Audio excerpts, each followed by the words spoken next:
예배의 힘이란 제목으로 하나님 말씀 증거하도록 하겠습니다. 노아가 600세 되던 해 2월 17일 하나님은 홍수로 세상을 심판하시는데 땅 아래에서 기품의 샘들이 터지고 위에서 하늘 창문이 열려서 40주야 비를 땅에 쏟으심으로 온 땅과 산들이 다 물에 잠기게 해서 방주, 박해, 온 땅의 모든 생물들을 다 멸하셨다고 했습니다.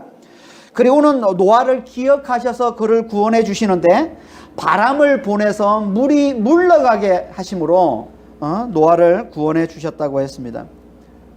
그래서 홍수 150일 되던 날에 물이 줄어들어서 배가 아라랏 산에 머물게 되고, 그리고 2달 보름 후에는 산 봉우리들이 다 보였다고 그랬고, 그리고 또 40일 후에 노아가 까마귀와 비둘기를 내보내서 땅이 말랐는지 이렇게 확인을 해보는데, 그때 비둘기가 감람나무 새 잎사귀를 물고 오는 것을 보고는 땅이 말랐다는 걸 확인했다라고 했습니다.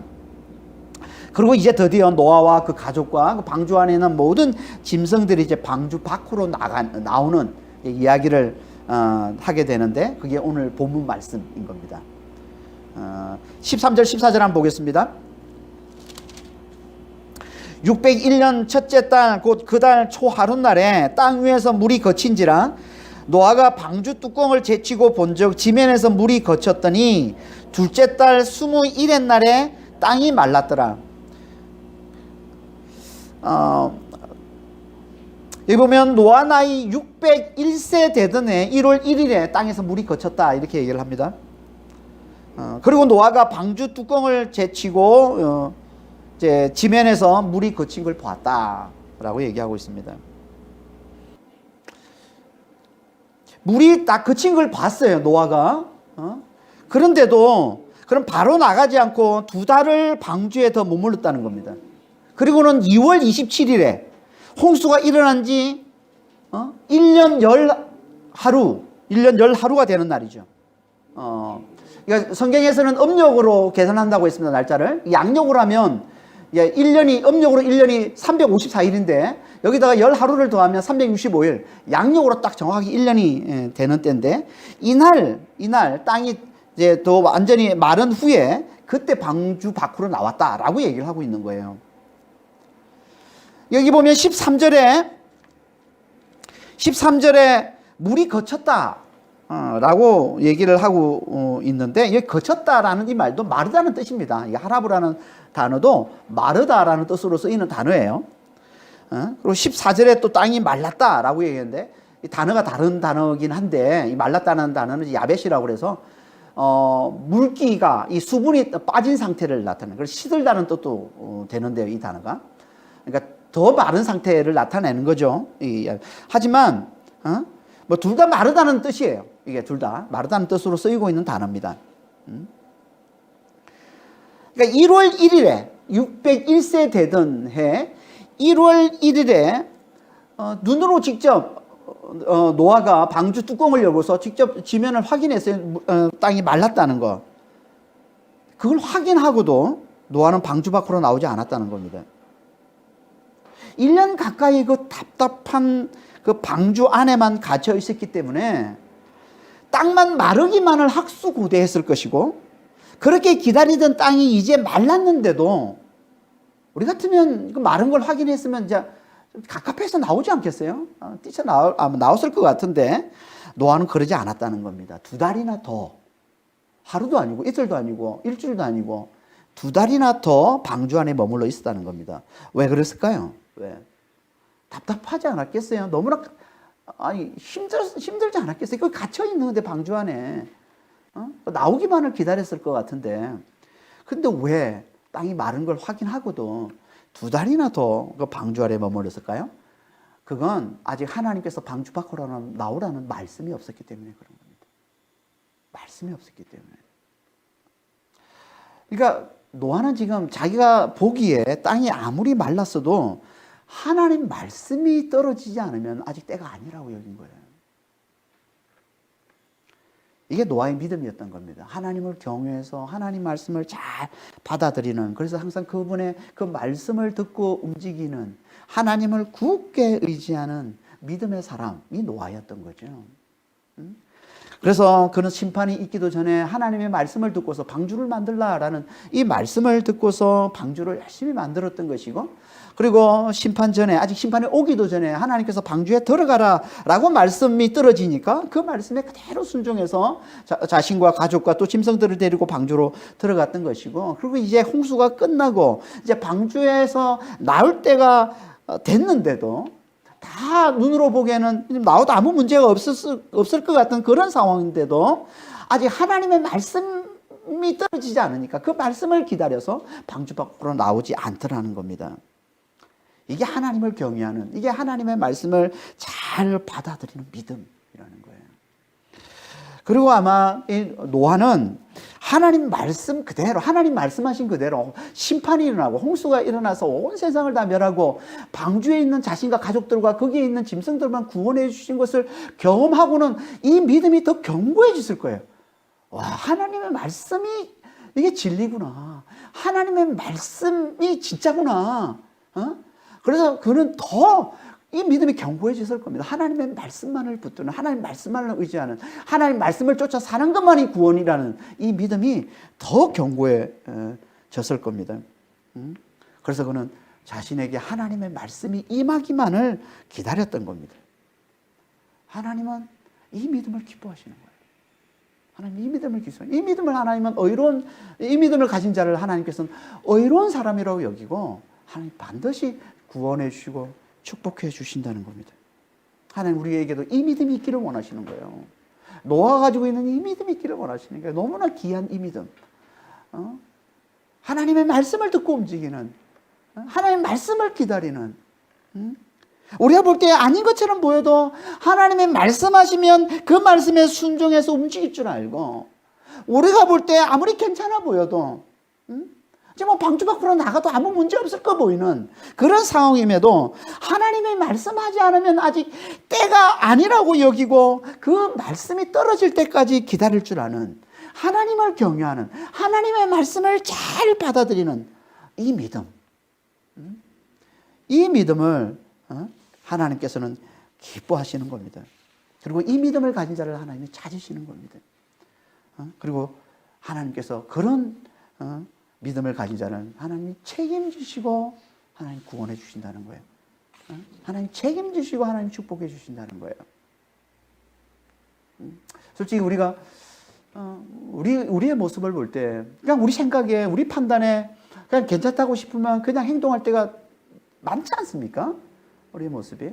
아니, 믿음의 조상이라고 아브라함도 그랬어요. 아브라함도 가나안 땅에 하나님이 지시하는 땅으로 가라고 그래서 말씀을 쫓아서 가나안 땅에 갔는데 막상 가보니까 그 가나안 땅에 갑자기 기근이 들이닥치네. 먹고 살 수가 없어요. 먹을 게 하나도 없어요. 그럼 어디로 갑니까? 먹을 게 있는 식량이 있는 애굽으로 내려가야죠. 그냥 하나님께 묻지도 않고 그냥 애굽으로 내려간 겁니다. 그래서 결국은 그 애굽에서 큰 낭패를 당하게 되죠. 아내를 잃을 뻔하는 큰 낭패를 당하게 되는데 하나님 막아주셔서 이제 잃지는 않았지만 믿음의 조상이라면 아브라함도 그런데 우리는 오죽하겠어요? 그러니까 정말 우리가 하나님과 친밀하고 하나님을 가까이하고 늘 하나님 말씀 훈련이 되어 있지 않으면, 말씀을 듣는 훈련이 되어 있지 않으면 우리는 우리 판단에, 인간의 판단에, 사람의 판단에 그냥 괜찮다고 싶으면 움직이는 게 우리의 모습이라는 거예요. 그러니까 하나님은 진짜 하나님 말씀을 듣고 움직이는 이 삶을 너무나 중요한 믿음 훈련으로 우리 삶 가운데 훈련시키시는 겁니다. 노아를 통해서 다시 한번 우리에게 이걸 도전해 주고 있습니다. 정말 안전한 건요, 하나님이 책임지시는 거예요. 그게 안전한 겁니다. 신앙이 잘한다는 건 뭐냐면요, 하나님이 책임지심을 알아보는 거예요. 그래서 하나님 안에서 안전함을 잘 느낄 줄 아는 거예요. 이게 신앙이 잘하는 거예요.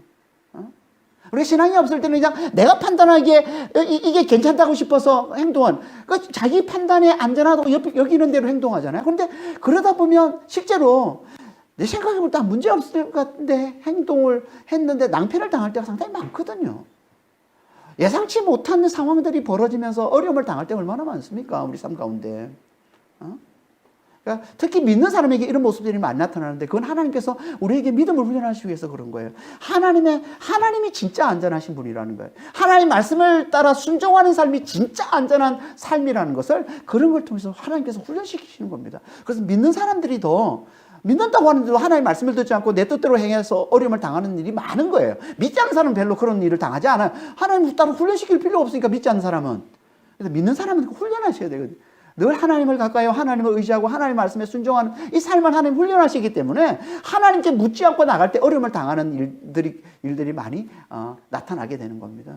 그러니까 우리는 이런 훈련들을 통해서 또 이 말씀을 통해서 노아의 이 믿음을 보면서 정말 이런 것들을 우리가 잘 도전받고 정말 하나님의 말씀을 붙들겠다는 그런 믿음을 하나님 앞에 잘 드리시길 바랍니다. 우리도 노아처럼 하나님의 은혜를 잘 알고 하나님의 능력을 좀 잘 알고서 하나님을 경외하는 하나님의 말씀을 잘 받아들이는 그런 믿음의 사람들이 다 되시길 바랍니다. 아멘. 노아는 그렇게 땅이 마른 걸 보고도 하나님의 말씀이 들려오기만을 간절히 기다리며 방주에 머물러 있었던 것이고, 그리고 2달 후에 드디어 하나님 말씀이 그에게 임하자 그 말씀을 듣고서 방주에서 나오더라는 겁니다. 그게 15절 이하의 말씀이에요. 15절에서 19절 한번 보겠습니다. 하나님이 노아에게 말씀하여 이르시되 너는 내 아내와 내 아들들과 내 며느리들과 함께 방주에서 나오고 너와 함께한 모든 혈육 있는 생물 곧 새와 가축과 땅에 기는 모든 것을 다 이끌어내라. 이것들이 땅에서 생육하고 땅에서 번성하리라 하시매 노아가 그 아들들과 그 아내와 그 며느리들과 함께 나왔고 땅의 동물 곧 모든 짐승과 모든 기는 것과 모든 새도 그 종류대로 방주에서 나왔더라.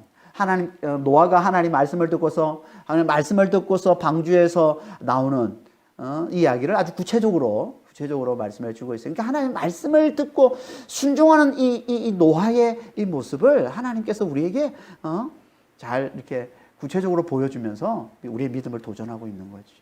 말씀을 듣고 하나님 말씀을 듣고 거기에 순종하는 노아와 같은 그 믿음의 사람이 되라라고 하나님 말씀하고 있는 겁니다. 근데 여기 보면 17절에 보면 이렇게 말씀하고 있습니다. 너와 함께한 모든 혈육 있는 생물 곧 새와 가축과 땅에 기는 모든 것을 다 이끌어내라. 이것들이 땅에서 생육하고 땅에서 번성하리라. 땅에서 생육하고 땅에서 번성하리라. 하나님께서 가축들을, 이 생물들을 이제 방주 밖으로 이끌어내라고 말씀하시고는 그 이유를 말씀해 주고 있는 거예요. 왜냐하면 그렇게 해서 그들이 생육하고 번성할 수 있도록, 이런 말이에요. 이 생육과 번성은 창세기 1장에 하나님께서 생물을 창조하시고 난 다음에 그 생물들에게 주신 축복의 말씀인 거죠. 바다의 물고기들을 하나님 창조하시고는 생육하고 축복의 말씀을 주시는데 생육하고 번성하라라고 말씀하시고, 그리고 사람과 또 이렇게 6째 날에 사람과 생물들을 만들고는 또 똑같이 하나님께서 축복하시되 생육하고 번성하라, 땅에 충만하라, 이렇게 하나님이 축복을 하셨잖아요. 그러니까 똑같이 홍수가 끝난 이후에 이제 하나님께서 방주에 있는 생물들을 이제 땅으로, 방주 밖으로 나오게 하시면서 그때 하셨던 그 창세기 1장의 창조 후에 하나님이 생물들에게 주셨던 그 축복의 말씀을 똑같이 주고 있는 겁니다. 그러니까 홍수로 뭘 보여주냐면 하나님께서 홍수로 세상을 멸하셔서 다시 세상을 새롭게 창조하심을 보여주고 있는 거예요. 홍수로 세상을 멸하시고 그 멸망당한 이 세상 위에 하나님께서 다시 새 창조를 이루고 계심을 보여주고 있는 거죠. 그래서 그렇게 살아갈 그 생물들을 하나님이 축복해 주시고 계시다는 겁니다. 하나님의 심판은 심판이 목적이 아닌 거예요. 하나님의 심판은 심판의 목적이에요. 하나님의 심판은 창조가 목적이에요. 새 창조가 목적인 거예요. 심판으로 끝나질 않아요. 멸망으로 끝나질 않아요. 하나님은 새 창조를 이루셔서 다시 구원해 주시고 다시 축복해 주신다는 겁니다. 지금도 마찬가지입니다. 우리를 향한 하나님의 심판, 우리 삶 가운데 나타날 때가 있어요. 근데 우리가 하나님의 뜻을 잘 모르면, 하나님의 은혜의 하나님, 하나님의 사랑의 하나님, 구원의 하나님이라는 걸 잘 모르면은 우리는 환란이 찾아오고 심판이 찾아올 때 마치 이게 끝으로 생각해요. 그래서 낙심하고 그래서 절망할 때가 많습니다. 아니. 그 심판은 새 창조를 위한 심판인 거예요. 그 환란은 새 생명을 위한 환란인 거예요. 구원을 위한 환란인 거예요. 그걸 보면서, 그 심판을 보고, 그 징계를 보고, 그 환란을 보면서 하나님께 돌아오라는 거예요. 다시 한번 하나님을 붙들라는 거예요. 하나님을 간절히 의지하라는 거예요. 방주에 올라타라는 거예요. 그럼 하나님께서 새 창조를 주시겠다는 거예요. 그럼 하나님께서 새롭게 구원해 주시겠다는 거예요. 그럼 하나님께서 새롭게 축복해 주시겠다는 거예요. 이게 하나님께서 우리의 삶에 주어지는 모든 심판을 통해서 주시는 메시지인 겁니다. 하나님의 궁극적인 뜻은 항상 구원에 있어요. 하나님의 궁극적인 뜻은 항상 새 창조에 있는 겁니다. 그러니까 우리가 이걸 잘 알고 우리 삶에 주어지는 환난, 어려움, 심판 가운데서도 이것이 다시 한번 하나님께 돌아오라는, 다시 한번 하나님을 간절히 의지하라는 사인으로 하나님이 주신 거구나 라고 알아보고 하나님께 돌아와서 하나님의 궁극적인 뜻인 그 새 창조, 그 구원, 그 축복을 누리는 그런 삶을 사는 자들, 이들이 하나님 백성들인 겁니다. 그리고 이제 그렇게 방주에 올라탄 인생, 하나님께 돌아와서 구원받은 그 인생들에게 가장 중요한 삶이 뭔지를 하나님이 가르쳐 주십니다. 그게 20절 이하의 말씀이에요. 방주 밖으로 나오라고 한 이후에 이제 노아와 그 가족들, 그리고 모든 생물들, 하나님께서 이제 세상을 살게 하시는데, 새 창조 위에 세상을 살게 하시는데 하나님께서 그들에게 가장 중요하게 여기시는 게 뭔지를 20절 이하에서 말씀해 주고 있습니다. 20절 한번 보겠습니다. 노아가 여호와께 제단을 쌓고 모든 정결한 짐승과 모든 정결한 새 중에서 제물을 취하여 번제로 제단에 드렸더니, 노아가 방주에서 나온 후에 제일 먼저 행한 것이 뭐라고 합니까? 여호와께 제사를 드린 거라는 겁니다. 여호와께 제사를 드린 거예요. 여호와는 언약의 하나님, 구원의 하나님을 강조하는 하나님의 호칭입니다. 하나님이라고도 하지만 또 따로 이렇게 여호와라고 칭할 때도 많은데, 여호와는 구원의 하나님, 언약의 하나님. 다시 말해서 구원하신다고 약속하신 대로 심판 가운데서 구원을 가져다 주신 하나님을 강조해서 나타내는 호칭, 이게 여호와.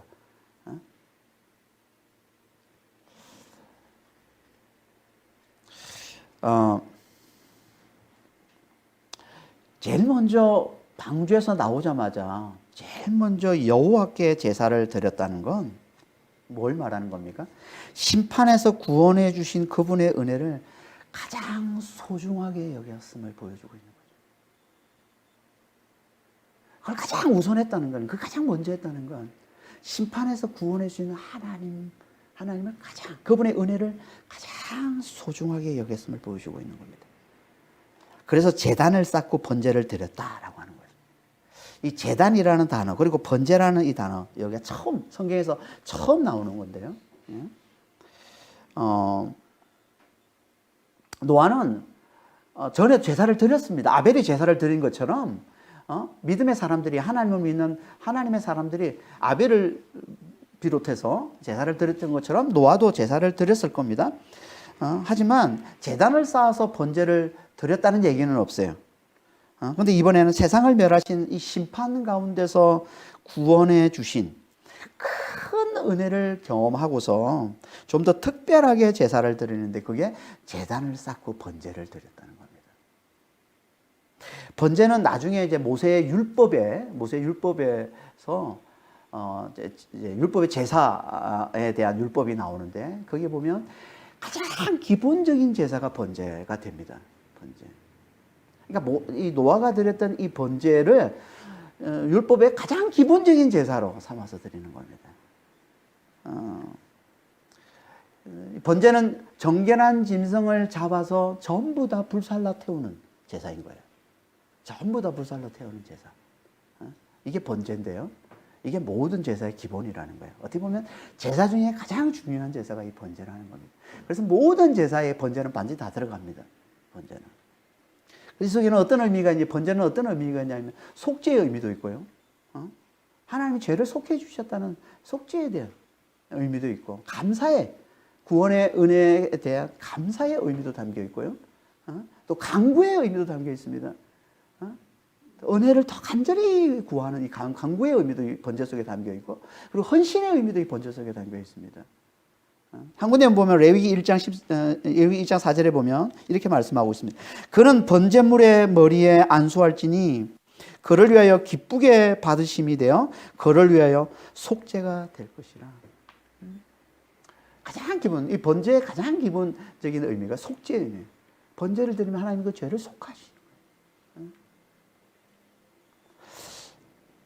그러니까 노아는 방주에서 나오자마자 하나님께서 은혜로 자신의 모든 죄를 속죄해 주셨다는 그 믿음을 번제로 보이고요. 그리고 구원해 주시는 그 은혜의 감사를 담아서, 그리고 계속 주님의 그 은혜, 주님의 그 은혜로 살기를 원하는 그 강구의 의미를 담아서, 그리고 자신의 삶이 이제 은혜의 영광을 위한 삶으로 드려지기를 원하는 이 헌신의 의미를 담아서, 그걸 다 담아서 번제를 하나님 앞에 드렸다는 겁니다. 이게 노아가 드린 번제 제사인 거예요. 한마디로 뭐예요? 자신은 하나님의 은혜로 사는 자라는 고백인 거예요. 번제는 하나님의 은혜로 사는 자. 그리고 자신의 삶은 자신은 하나님이 기뻐하시는 산 제물이 되는 그 삶이 되기를 원한다는 이 헌신의 의미를 담고 있는 것. 이게 번제라는 겁니다. 그러니까 번제 속에, 이 번제를 드린 이 제사 속에 하나님의 은혜를 가장 소중히 여기는 마음이 이 번제 속에 담겨 있는 거예요. 노아의 하나님의 은혜를 가장 소중히 여기는 마음.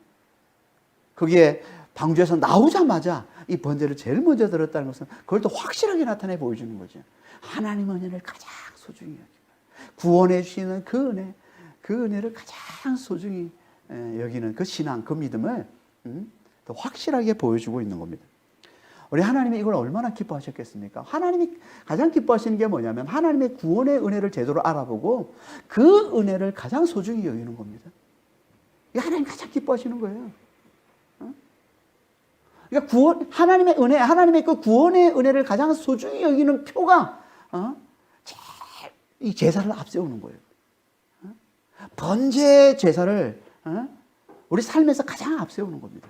그걸 가장 우선하는 거예요. 그걸 가장 귀하게 여기는 겁니다. 그걸 신약으로 하면 뭐예요? 그게 예배인 거죠. 예배. 하나님의 구원의 은혜를 가장 귀하게 여긴다는 그 표가 예배를 앞세우는 거예요. 예배를 가장 소중히 여기는 거예요. 예배를 가장 중요하게 여기는 건데, 우리 삶에서. 어떤 예배라고요?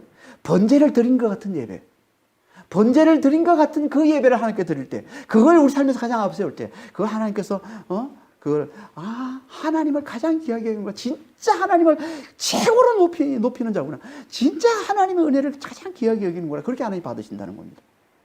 번제를 드린 것 같은 예배가 뭐겠어요? 번제를 드린 것 같은 예배. 하나님의 은혜를 잘 알고, 하나님의 은혜를 잘 깨닫고, 그걸 잘 기억하고, 그 은혜에 감사하면서, 그리고 내 삶 가운데 그 은혜가 더욱더 넘치기를 간구하면서, 그리고 그 은혜의 영광을 위한 삶을 살겠다고 헌신을 고백하는 그 예배. 우리 이 예배 안에 이 의미가 다 담겨 있을 때, 하나님의 은혜를 구원해 주신 은혜를 잘 깨닫고, 그걸 잘 기억하고, 그 은혜에 감사하고, 그 은혜를 간구하고, 또 헌신이 담겨 있는 이 예배. 이 예배를 마치 번제를 드린 것 같은 예배로 하나님 받으시는 것이고, 이 예배를 우리 삶에서 가장 앞세울 때, 가장 귀하게 여길 때, 우리 하나님께서도 우리를 가장 귀하게 여기셔서 우리의 삶을 축복해 주시고, 우리의 삶을 놀랍게 구원해 주신다는 겁니다. 그래서 하나님은 성령과 진리로 예배 드리는 자를 찾으신다라고 하는 거예요. 요한복음 4장 24절에 보면 영과 진리로 예배하는 자를 찾으신다 이렇게 말씀하고 있는데요. 개역 한글에는 신령과 진정이라고 되어 있는데, 신령과 진정이 진정으로 예배드리는 자를 찾으신다 이렇게 되어 있는데, 개역 한글에는 개정에는 이게 바뀌었습니다. 영과 진리로. 신령과 진정이라니까 오해하는 거예요. 신령과 진정. 마치 우리 정성을 담아서 예배드리는 게 마치 하나님이 기뻐하시는 예배인 것처럼 아니라는 거예요. 영과 진리로. 좀 더 정확히 말하면 진리의 영으로, 진리의 성령으로 예배를 드리는 자가 하나님이 기쁘시게 하는 자고, 그런 예배자를 하나님이 찾으신다라고 말씀하고 있는 겁니다. 성령과 진리로 예배를 드리는 게 뭡니까? 그건요, 성령께 이끌려서 진리신 예수 그리스도의 그 십자가와 부활의 은혜를 잘 깨닫고, 그 은혜에 감사하면서, 또 그 은혜를 간구하면서, 그 은혜의 영광을 위해 살겠다고 헌신하는 그 마음이 녹아 있는 예배. 이게 성령과 진리로 드리는 예배인 거예요. 이게 구약으로 하면 번제로 드리는 제사와 같은 거예요. 성령께 이끌려서 예수님의 그 죽음과 부활의 그 은혜를 성령께 이끌리지 않으면 우리는 못 알아봐요. 예수님의 죽음과 부활이 그 은혜를 못 알아봐요. 이게 얼마나 큰 축복인지, 이게 얼마나 큰 은혜인지. 예수님이 죽으시고 부활하신 이게 우리에게 얼마나, 성령께서 그걸 깨우쳐줘야 되는 거예요. 성령께서 이끌려서 그걸 깨닫게 해주시고, 그걸 기억나게 해주시고, 그래야 그 은혜에 감사하게 되는 것이고, 그래야 그 은혜가 더욱더 내 삶에 충만하도록 간구하게 되는 것이고, 그런 내 삶을 그 은혜의 영광을 위한 삶으로 드려지는 그 헌신의 삶으로 하나님 앞에 고백하게 되는 그런 예배를 하나님께 드리게 되는 거죠. 이게 성령과 진리로 드리는 예배고, 이런 예배를 드린 자는 당연히 그 삶에서 이 예배를 가장 우선하는 예배자가 되겠죠. 성령과 진리로 예배 드리는 자가 그 삶에서 예배를 가장 귀하게 여기고 가장 중요하게 여기는 삶을 사는 건 당연한 겁니다. 그리고 이렇게 예배 드리는 자를 우리 하나님이 찾으신다는 거예요. 찾으신다는 게 무슨 말이겠어요? 하나님 관심은 거기 있다는 거예요. 그가 하나님을 기쁘시게 하는 자라는 거예요. 그는 하나님 반드시 귀하게 여기서 하나님 반드시 그를 축복해 주시고, 반드시 그와 함께 해주시고, 반드시 그를 구원해 주시겠다는 말씀. 이게 하나님이 찾으시는 거예요. 하나님 책임지시고, 하나님께서 구원해 주시겠다는 거예요. 책임지시고 하나님께서 축복해 주시겠다는 거예요. 이렇게 하나님 예배하는 자. 신령과 성령과 진리로 예배하는 자. 하나님의 최대의 관심은 예배에 있는 거예요. 하나님의 최대의 관심은. 하나님의 은혜를 잘 기억하고, 예수의 이 십자가와 이 부활의 이 은혜를 좀 잘 깨닫고, 늘 그 은혜에 감사하면서, 그 은혜가 넘치도록 간구하면서 헌신을 고백하는 그 예배. 하나님의 예배를 너무나 귀하게 보시고, 이렇게 예배 드리는 자, 이렇게 예배를 귀하게 여기는 자, 하나님께 당연히 귀하게 여기셔서 그를 놀랍게 축복해 주시는 겁니다. 그래서 성경에서도 예배를 그렇게 강조하고 있는 것이고, 수많은 믿음의 사람들이 신앙 가운데서 가장 중요한 게 예배라고 그렇게 강조해 왔던 것이고, 또 이렇게 예배를 중요시하고 예배를 귀히 여기는 삶 가운데 하나님이 부어주시는 복이 얼마나 놀라운지, 그래서 그렇게 많은 간증들이 있는 겁니다. 예배를 우선했더니, 예배를 귀하게 여겼더니 하나님께 놀랍게 축복해 주시더라 라는 간증이 그렇게 많이 있는 거예요. 그 중에 유명한 간증 하나가 뭐냐면 미국을 개척한 청교도인들의 이야기죠. 미국을 개척한 청교도인들의 이야기. 1620년에 영국의 청교도인들, 분리파 청교도인들이 102명이 이제 그 메이플라워를 타고, 만화책 이름 메이플라워 같은 이름이죠. 메이플라워를 타고서 이제 미국 동부의 매사추세츠에 있는 그 플리모스 항구에 도착을 합니다. 거기서 이제 동부에 첫 발을 내딛고서 이제 미국을 개척하게 되는데, 그들이 미국에 첫 발을 내딛고서 제일 처음 한 일이 뭔지 아세요? 자기들이 살 집을 짓는 게 아니었어요. 제일 처음으로 한 일은 예배당을 짓는 거였어요. 교회를 세우는 일이었던 거예요. 제일 먼저 교회를 짓고, 제일 먼저 예배당을 짓고, 그걸 중심으로 자기들이 집을 지은 거예요. 그러고 나서 또 학교를 짓고, 뭘 보여주는 겁니까? 그들은 하나님의 은혜를 가장 귀하게 여기는 자였음을 보여주고 있는 거죠. 그걸 통해서 하나님의 은혜를 가장 소중히 여기는 자. 그런 그들을 하나님께서 귀하게 여셔서 하나님께서 놀랍게 축복해 주신 게 지금 미국이라는 거예요. 지금도 미국은 이 정신이 아직 흐르고 있습니다. 미국은. 초기 때보다 많이 좀 약해지긴 했지만 여전히 그 정신이 흐르고 있어서 지금도 여전히 하나님의 축복이 미국에 임하고 있다라고 얘기를 많이 하고 있죠. 이게 예배인 거예요. 예배. 하나님 이렇게 예배를 소중히 여기는 자, 예배를 귀하게 여기는 자는 하나님께서 당신도 똑같이 귀하게 여겨서 반드시 축복해 주시고 반드시 구원해 주신다는 겁니다.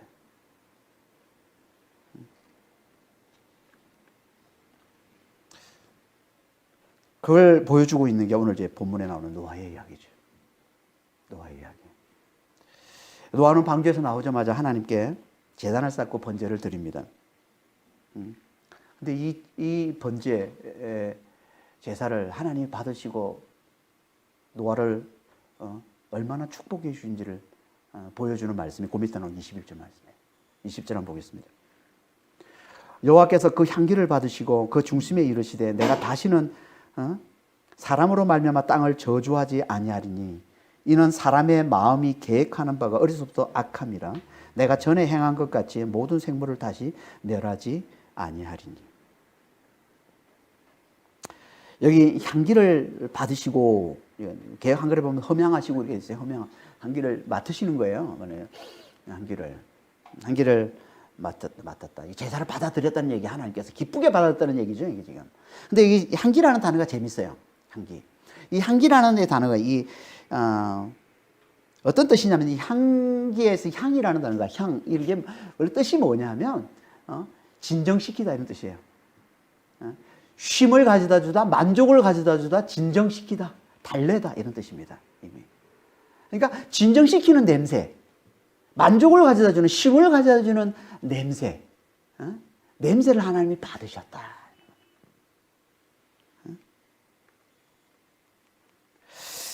원래 그 번제는 아까 정결한 짐승을 다 전부 다 불살라서 태워 드리는 제사라고, 이게 번제입니다. 다 불살라 태워 드리는 그러면 어떻게 되냐면 이 타는 냄새가, 불살라 타는 냄새가 이제 하나님께 올라가는 거예요. 하면서. 그래서 번제를 히브리어로 올라라고 그래요. 올라. 이게 올라라는 이 말이 알라라는 단어의 명상인데 알라가 올라가다는 뜻이거든요. 올라가다. 이게 번제에 올라가는 거. 이게 번제. 뭐가 올라가겠어요? 탄 냄새가 올라가는 거예요. 불을 타서 정결한 짐승을 태우면, 제사를 드리면 그 탄 냄새가 하나 올라가는데 하나님이 그 냄새를 맡으시고 축복하신다는 겁니다. 그 냄새를 맡으시고 어떻게 축복하시냐면 당신의 분노를 가라앉히신다는 거예요. 당신의 진노를 가라앉히신다는 거예요. 냄새를 맡. 그래서 속죄가 되는 겁니다. 죄를 용서해 주시는 거예요. 죄를 사해 주시고 냄새를 맡으시고. 그래서 번제가 속죄의 의미가 있는, 냄새 가장 중요한 의미가 속죄인 거예요. 번제가 가장 중요해요. 그러니까 하나님이 그 냄새를 너무 기쁘게 받으시는 거야. 그래서 가라앉히는 거예요. 진노가 가라앉아요. 분노가 가라앉아요. 이게 냄새라는 거예요. 이게 번제라는 겁니다. 번제. 뭘 상징하는 걸까요?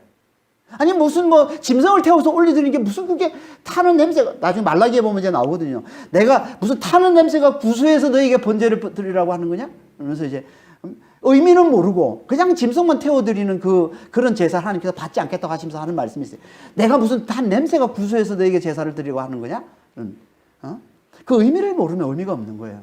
그러니까 이 번제의 의미가 뭐겠어요? 하나님이 냄새를 맡으시고 이 짐승을 태워 올리는데, 짐승을 죽여서 그걸 태워서 하나님께 올려드리는데 하나님이 그걸 받으시고 진노를 가라앉혀요. 그거 가지고 심판을 하지 않아요. 무슨 말이에요 이게? 뭘 상징하는 겁니까? 예수의 죽음을 상징하는 겁니다. 하나님이 실제로 세상의 죄를 보지 않고 세상의 악을 보는데 하나님이 진노하지 않고 분노를 가라앉히시고 진노를 가라앉히시고 만족하시는 그 죽음은 딱 한 죽음밖에 없어요. 뭐예요? 예수의 죽음이잖아요. 그래서 예수의 죽음을 받으시고 우리의 모든 죄를 용서해 주시는 거잖아요. 하나님이 그 진노를 다 가라앉히시는 거잖아요. 예수의 죽음을 받으시고. 그러니까 예수의 죽음을 비유하는 거예요. 이 번제를 제사 드리는 것. 번제는 예수의 죽음을 상징하는 겁니다. 이걸 더 확실하게 보여주고 있는 게 이제 그 다음에 나오는 말씀인데요. 하나님께서 그 냄새를 험향하시고 그 중심에 이렇게 말씀하셨다는 거예요. 21절 중간에 보면 그 중심에 이르시되 내가 다시는 사람으로 말미암아 땅을 저주하지 아니하리니 이는 사람의 마음이 계획하는 바가 어려서부터 악함이라. 그러니까 이 말은 이런 말씀인 거예요. 사람은 어려서부터 그 마음의 계획이 악하기 때문에 이제 다시는 사람으로 말미암아 땅을 저주하지 않겠다. 어려서부터 악하기 때문에 이제 다시는 사람 때문에 땅을 저주하지 않겠다. 먼저 이 말씀은요, 사람은 아무리 심판을 당해도 변하지 않는 존재라는 걸 잘 보여주고 있습니다. 그렇죠? 창세기 6장 5절에서 7절에 보면은 비슷한 말씀을 하고 있지 않습니까? 사람의 마음의 생각이 마음의 계획이 항상 악해서 하나님이 어떻게 하신다? 사람 지으신 걸 한탄하시고 땅 위의 모든 생물들을 하나님이 다 썰어버리시겠다. 그래서 홍수 심판하시는 거잖아요. 홍수 심판하시는 이유가 뭐예요? 사람의 마음의 계획이 항상 악하기 때문에. 근데 오늘 본문에 보면 똑같이 말씀하고 있어요. 사람이 어려서부터 마음의 계획이 어려서부터라는 말은 같은 말이에요. 항상이란 말하고 같은 말로 보시면 돼요. 어려서부터 악하다는 거예요.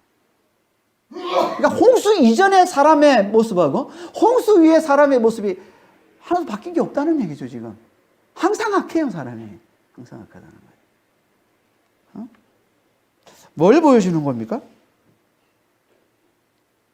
사람은 심판으로 변화되지 않는 걸 보여줘요. 심판한다고 사람이 변화되지 않는다는 거예요. 형벌을 가한다고 해서 사람이 변화되지 않는다는 거예요. 사람이 악하기 때문에 하나님이 심판하셨는데, 근데 심판을 후에도 여전히 사람 어려서부터 악하대요. 이 말은 그 심판으로 사람이 변화되는 존재가 아니라는 거죠. 형벌로 사람은 변화되는 존재가 아니라는 거죠. 아무리 심판하고 아무리 벌을 줘도 사람의 근본적인 악이 뭐예요? 하나님의 은혜를 멸시하고 자기 힘을 자랑하는, 그래서 그 힘으로 약한 자들을 멸시하고 억압하는 이 포악함의 악. 이건 절대 변화되지 않는다는 겁니다. 사라지지 않는다는 거예요. 그래서 세상에 이렇게 경찰이 많고 이렇게 감옥이 많아도 세상이 조금 더 나아지지 않고 있는 거죠. 세상에 악이 줄어들질 않잖아요. 뭐 감옥이 많아졌다고, 경찰 수가 많아졌다고 악이 줄어들었습니까? 오히려 더 늘어난 것 같지 않아요? 더 희한한 방법으로 더 새로운 종류의 악들이 더 많이 번성하고 있지 않습니까? 그러니까 뭘 보여주는 거예요? 심판과 형벌이 절대 세상을 변화시키지 못한다는, 사람을 변화시키지 못한다는 걸 잘 보여주고 있는 겁니다. 사람은 어떻게 변화될까요? 사람은 오직 복음으로만 변화됩니다. 복음으로만 변화됩니다. 하나님의 은혜를 깨달아야만 변화됩니다. 하나님의 사랑을 깨달아야 변화됩니다. 이게 사람이라는 거예요. 예수의 은혜를 깨달아야, 예수의 이 죽음과 이 부활의 이 은혜를 잘 깨달아야만 사람이 변화되는 겁니다. 그걸 말씀하고 있는 게 심판 전이나 심판 후나 사람의 그 마음의 계획은 항상 어려서부터 항상 악하다는 말씀입니다. 그런데 사람이 이렇게 어려서부터 항상 악한데도 하나님께서 이제 다시는 땅을 저주하지 않겠다 말씀하세요. 창세기 6장 5절에서 7절까지 이 말씀과 완전히 대조되는 말씀이죠. 창세기 6장 5절에 7절까지 말씀은 사람의 마음의 계획이 항상 악하기 때문에 하나님이 한탄하셔서, 사람 지은 걸 한탄하셔서 모든 생물을 다 썰어버리시겠다라고 해서 홍수로 세상을 다 썰어버리신 건데, 근데 오늘 본문에서는 똑같이 사람이 변화된 게 없는데, 사람은 똑같이 그 마음의 계획이 어려서부터 항상 악한 존재인데 하나님께서 어떻게 하신다고 지금? 이제 다시는 땅을 저주하지 않겠다. 여기 땅을 저주하지 않겠다라는 이 말은 창세기 3장 17절에서 하고 있어요. 창세기 3장 17절에 보면은 아담이 이제 죄를 범하잖아요. 아내의 말을 듣고 과실을 따먹잖아요. 그래서 하나님께서 아담을 찾아오셔서 이제 심판하실 때 하신 말씀이 땅의 저주예요. 내가 내 아내의 말을 듣고 내가 내게 먹지 말라는 나무의 열매를 먹었은즉 땅은 너로 말미암아 저주를 받고 너는 내 평생에 수고해야 그 소산을 먹으리라 라고 이제 하나님이 이제 심판하시는데, 저주의 말씀을 하시는데, 근데 여기 저주하고 본문에 나오는 이 저주, 땅을 저주하지 않으리라 할 때 이 저주는 단어가 다른 단어입니다. 그러니까 여기 아담에게 한 이 저주, 이 저주를 없앤다는 말씀이 아닌 거예요. 이 말씀은. 그러니까 아담에게 하나님이 말씀하신 이 심판의 이 말씀은 아직도 여전히 유효합니다. 수고하여야 땅의 소산물을 먹으리라. 지금 그래서 여전히 우리가 수고해야 이 땅의 소산물을 먹는 그런 가운데 있죠, 지금. 그러니까 여기서 말하는, 오늘 본문에서 말하고 있는 땅을 저주하지 아니하리라 할 때 이 땅의 이 저주는 그걸 말하는 게 아니라 홍수로 땅을 멸하는 걸 말하는 거예요. 다시는 홍수로 세상을 심판하지 않겠다. 멸하지 않겠다. 그래서 이걸 다시 21절 후반절에 이렇게 말씀하고 있는 거예요. 21절 후반절에 내가 전에 행한 것 같이 모든 생물을 다시 멸하지 아니하리니. 이게 땅을 저주하지 않겠다는 말씀이라는 거예요. 한 번 더 부연해서 설명하고 있는 것이고, 그리고 그 증거를 말씀하고 있는 게 22절인 거예요. 22절에 뭐라고 말씀하고 있습니까? 땅이 있을 동안에는 심음과 거둠과 추위와 더위와 여름과 겨울과 낮과 밤이 쉬지 아니하리라. 홍수 심판이 홍수가 일어나서 온 세상에 물에 다 잠겼을 때 이게 다 사라졌습니다. 그렇잖아요. 심음과 거둠이 어디 있습니까? 땅에다 물이 잠겨 있는데, 추위와 추위와 더위 다 물 안에 다 잠겨버렸는데 그런 게 어디 있어? 홍수 심판에 여름과 겨울, 낮과 밤. 이제는 거치지 않을 것이다라고 말씀하고 있는 거예요. 다시 말해서 이게 무슨 말이에요? 하나님께서 홍수로 세상을 심판하지 않겠다는 말씀. 그 증거를 말씀하고 있는 거예요. 그래서 이제는 홍수로 세상을 심판하지 않을 것이기 때문에 늘 땅에는 심음과 거둠과 추위와 더위와 낮과 밤, 여름과 겨울이 항상 있게 될 것이다 라고 말씀하고 있는 거예요. 지금. 그러니까 하나님은 지금 사람의 마음의 계획이 어려서부터 항상 악함에도 불구하고 하나님이 뭐라고 말씀하시냐면 다시는 홍수로 세상을 멸하지 않겠다고 말씀해 주십니다. 왜 하나님께서 돌변하셨습니까? 창세기 6장에서는 사람이 악하기 때문에, 마음의 계획이 항상 악하기 때문에 그들을 다 철저히 다 썰어버리시겠다고 말씀하셨는데, 그렇죠. 이게 맞죠. 하나님은 악함을 보시지 못하시는 분이거든요. 그 악이 충만한 걸 하나님은 절대 보시지 못하시는 분이거든요. 다 썰어버릴 수밖에 없는 거거든요. 이게 하나님의 본성인 거예요. 그런데 오늘 본문에서는 완전히 하나님 돌변하신 거예요. 어려서 악한데도 하나님께서 절대 세상을 심판하지 않겠다라고 말씀하고 있습니다. 왜 그런 겁니까? 왜 하나님이 이렇게 돌변하셨습니까? 왜 사람의 악함에 대해 더 이상 분노하지 않으십니까? 왜 그래요? 그 이유는 하나예요. 노아의 제사 때문에 그런 거예요. 노아의 제사 때문에. 노아 드린 번제의 향기를 하나님께서 흠양하시기 때문에, 기쁘게 받으셨기 때문에, 그 냄새를 맡으시고 하나님께서 그 분노가, 그 진노가 가라앉으셨기 때문에.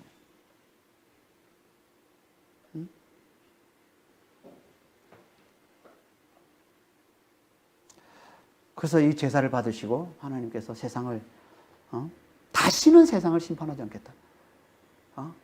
홍수로 다시는 세상을 심판하지 않겠다. 이렇게 말씀하고 있습니다.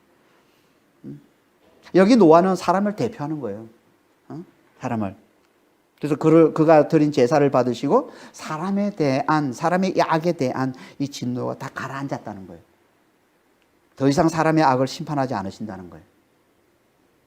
이 제사를 받으시고, 이게 제사의 힘인 거예요. 제사의 힘이 뭐냐면 하나님 속에 있는 이 진노를 가라앉히는 거예요. 하나님 속에 일어나는 악을 보면 일어날 수밖에 없는 이 분노, 이 진노를 가라앉혀 주시더라고요. 이 제사가, 이 번제가. 이게 곧 예배의 힘인 거죠. 예배의 힘. 성령과 진리로 드리는 예배. 예배의 힘이 뭐냐면 하나님의 진노를 가라앉힙니다. 우리가 아무리 악해도 그 악함으로 우리를 심판하지 않겠다는 거예요.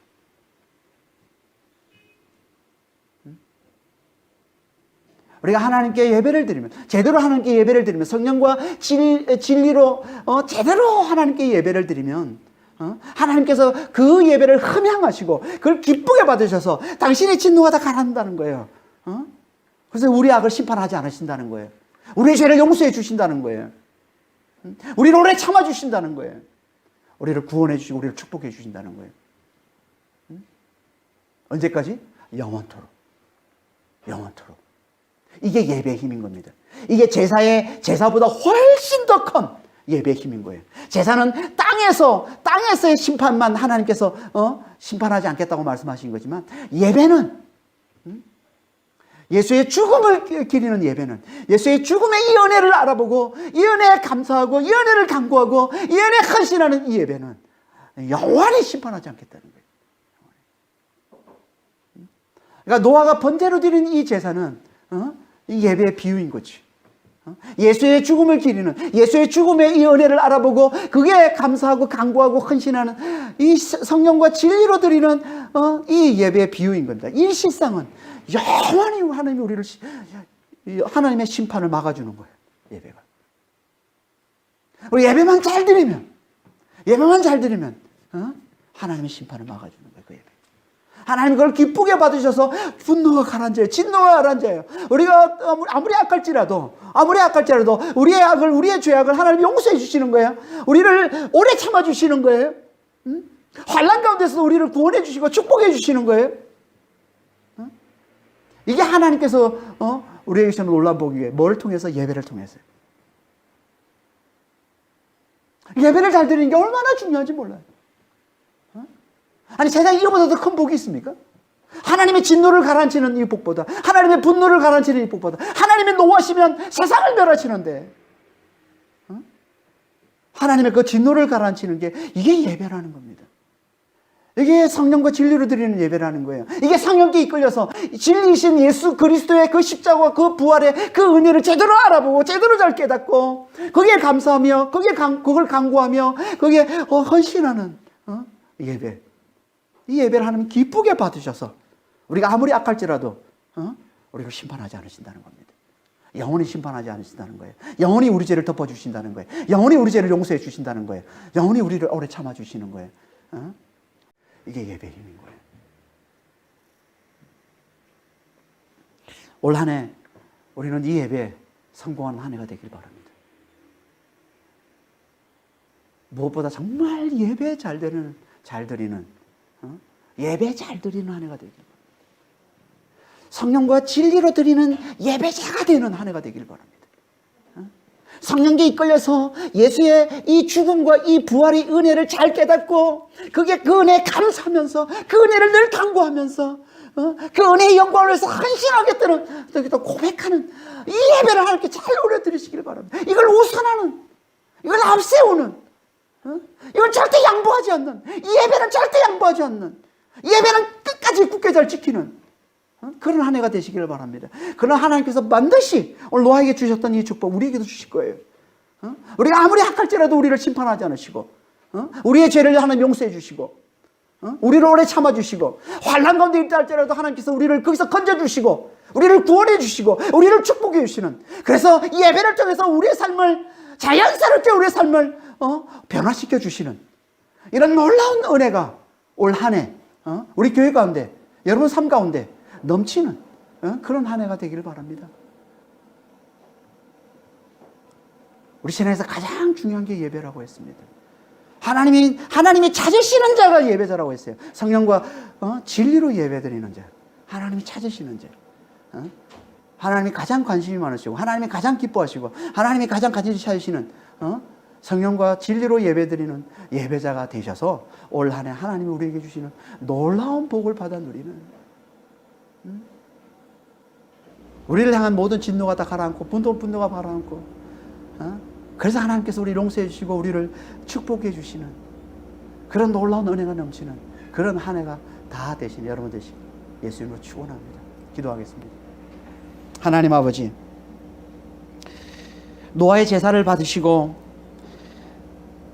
사람이 아무리 악해도 다시는 심판하지 않겠다는 이 하나님의 이 말씀을 통해 하나님께서 제사를, 예배를 얼마나 귀하게 보시고 얼마나 소중하게 여기시는지, 이 예배를 얼마나 기뻐하시는지 깨닫게 해주시니 주님 감사합니다. 아버지 하나님, 정말 우리의 삶이 예배 중심의 삶이 되기를 원합니다. 예배를 앞세우는 삶이 되기를 원합니다. 예배를 소중히 하는 삶이 되기를 원합니다.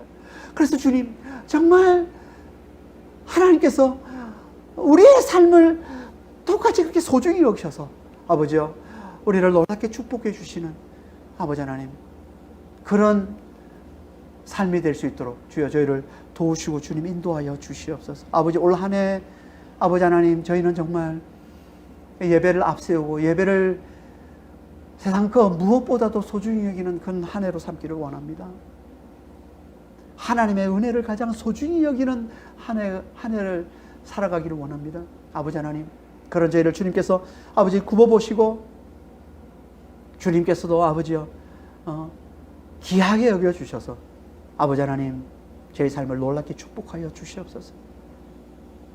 우리가 아무리 악할지라도 주님 심판하지 않으시고 오래 참으시고 우리를 용서해 주시고 환난 가운데 있을 때 우리를 건져주시고 구원해 주시고 축복해 주시는 아버지의 놀라운 은혜가 저희 삶 가운데 넘치는 그런 한 해가 될 수 있도록 축복해 주시고 주님 인도하여 주시옵소서. 감사하며 우리 주 예수 그리스도 이름으로 기도합니다.